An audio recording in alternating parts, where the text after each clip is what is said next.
In Pursued, you play Lark, who's obviously very independent and strong-willed. And I'm just curious, were you drawn to this role given, I mean, I know there are no comparisons, no direct comparisons to Hollywood and a serial killer, pursuing a serial killer, but coming out to LA as a teenager and having that kind of independence, was there any relatability to the character of Lark?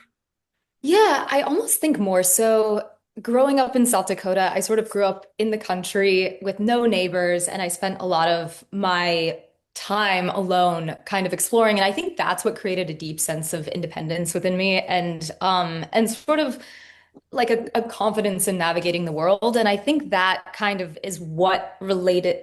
I felt similarities in Lark with that, I think, and my upbringing and just kind of being alone and being comfortable with that a lot of the time. This movie obviously goes in some unexpected directions. I'm not going to spoil anything, but it veers into a lot of different genre territories. We got, some drama in there and suspense and thrillers. Given that this has been a big year, at least for releases in the thriller kind of horror genres, and working with Jeffrey Obro, who's classic '80s horror Yeah. as well. I have to ask, are you a fan of the thriller horror genres?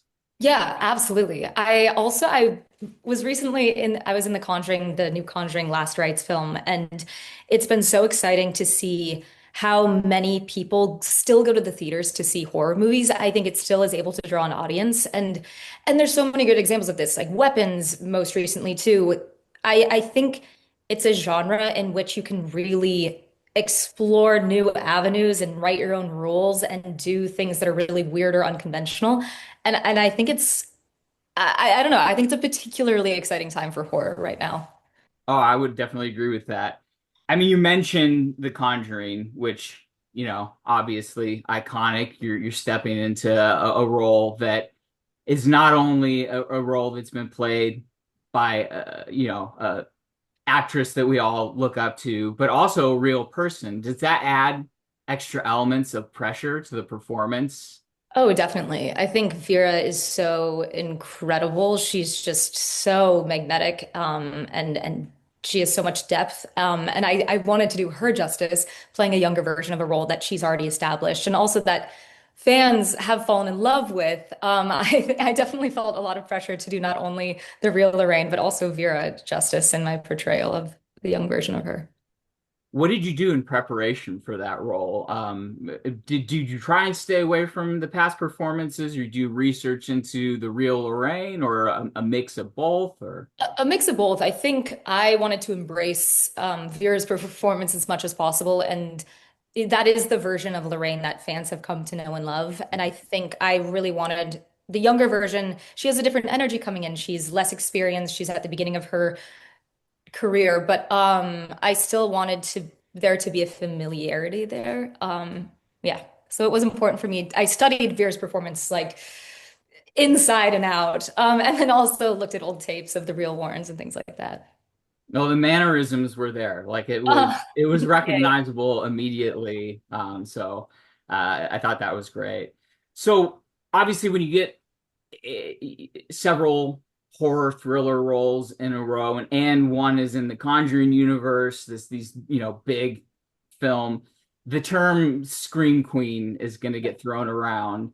Do you feel like that's a term that maybe is a bit too reductive at this point, especially given how much faculty the characters that you've played in these films, both Pursued and The Conjuring, have compared to like the '80s idea of what a scream queen is? Gosh, I think it really all depends on your perspective. And I think when I envision a scream queen in my mind, I think of like very strong women fighter characters who are epic, who make it to the end. And I think that's an epic thing that I would love to be. So I view a scream queen as a really positive thing. I think it's someone who's really strong and yeah, like a heroine. Emphasis on queen rather than scream, then. Yeah, yeah. Uh, So the other film that I don't know much about, to be honest, but I did watch the trailers. Theater is Dead, Yeah. which feels like it's in the same kind of horror comedy realm, playing with Yeah. that. Yeah, I Um, actually co-wrote and produced that as well. And it's a different kind of horror. It's very campy. It's a comedy horror. There's a lot of laughs in there. We call it a gateway horror where it's not super, super scary, but there's still a thrilling aspect to it. And that was a lot of fun. We just premiered that last week at Fantastic Fest, and that was a blast. and that was your second collaboration with Catherine Dudas, the director, right? Yeah. You also worked on Juniper. Yeah. How did that collaboration begin? It started with a mutual friend, Olivia Blue, who's also an amazing actor, writer, producer. Um, Olivia and Decker Sadowski and Catherine and I, we did Juniper together, and Olivia was sort of the common thread. She knew Catherine from New York, and then Decker and Olivia and I all met in acting class, and then we kind of teamed up to make Juniper. It was sort of a birth from COVID. We all had the time and nothing to do. So we isolated in a cabin near Yosemite and made Juniper, and it was amazing. Like just this fun little, it was just so like pure and wonderful. And then after that film, we were like, we need to make another one. And yeah, and we wrote Theater's Dead.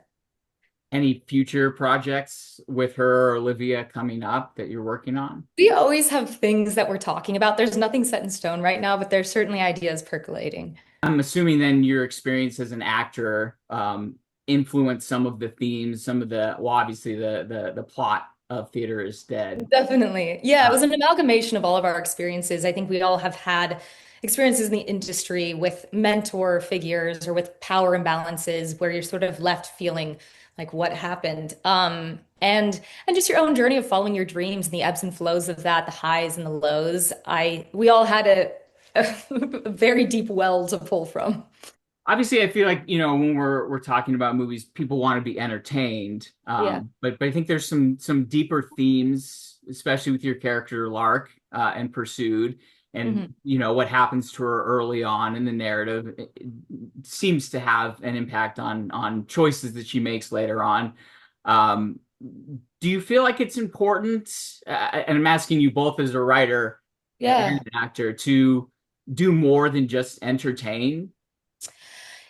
I think it totally depends because I do think that sometimes people just need an escape, and it's beautiful that we can create these moments of escapism for people to forget about their own lives and to just kind of exist and sometimes there doesn't need to be a huge theme or message. I think some things are just purely there to entertain, but I think it's really wonderful if you can create a story or a narrative that has deeper themes that people can connect to. And I think it can make people personalize them even more, specifically with horror and thrillers. I think it's really interesting if there's these layers that allude to something deeper or character flaws or something like that that we can reflect upon. I mean, horrors oftentimes are a lot of people with good intentions who make bad decisions, and I think that that's a relatable thing as well. But no, I think it's nice to explore deeper issues, but I don't think it's always necessary.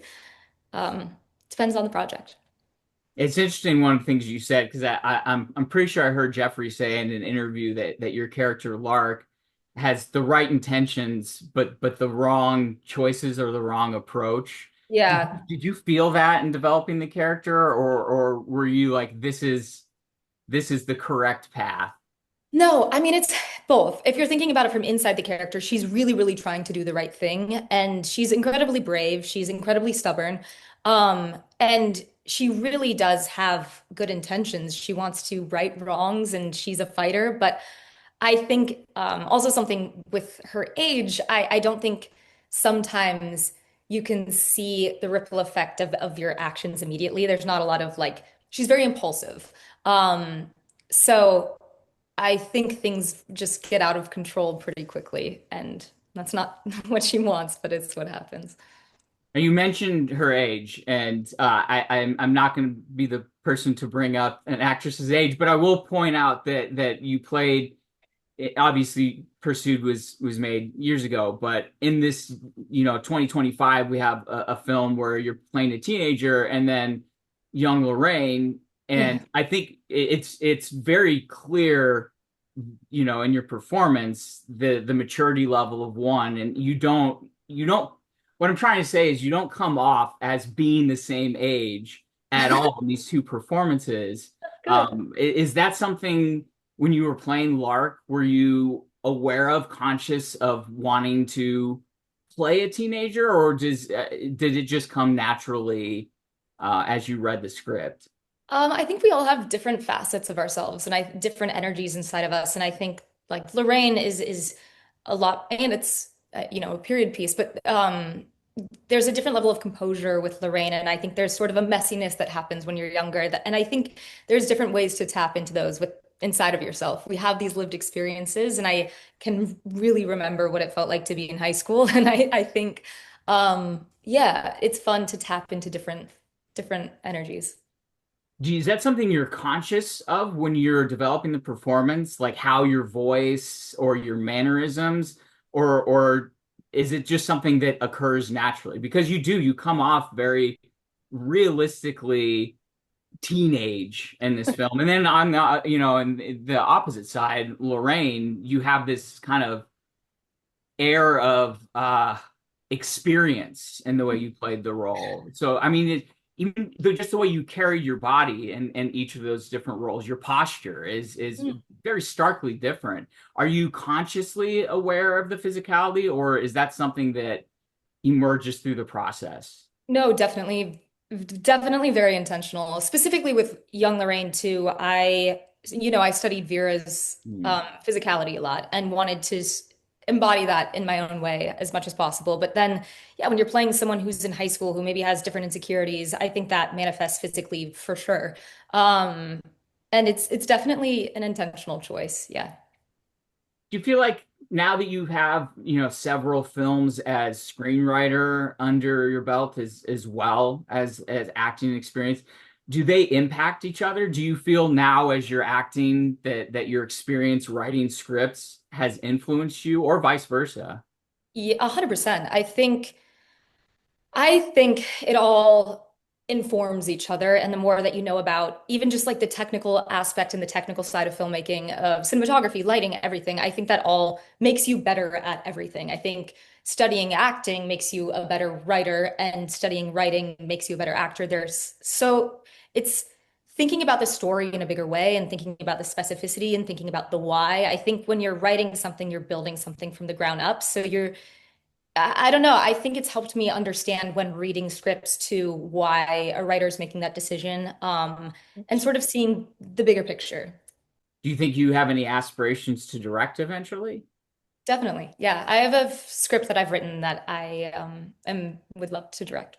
Also, I'd love to ask you if you don't mind. I know there are some fans of the TV show, the Casa Grande TV show that ended in the first season, the cliffhanger, Yeah.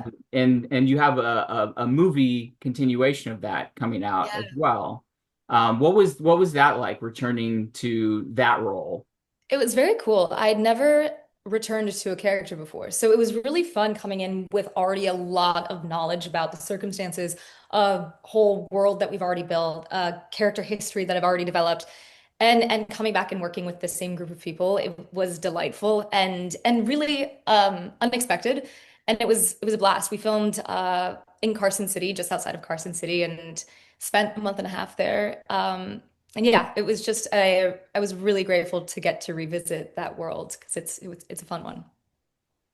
Do you feel like the themes of that TV show are resonating even more now? I mean, we don't have to get too heavy No, I mean, into. yeah.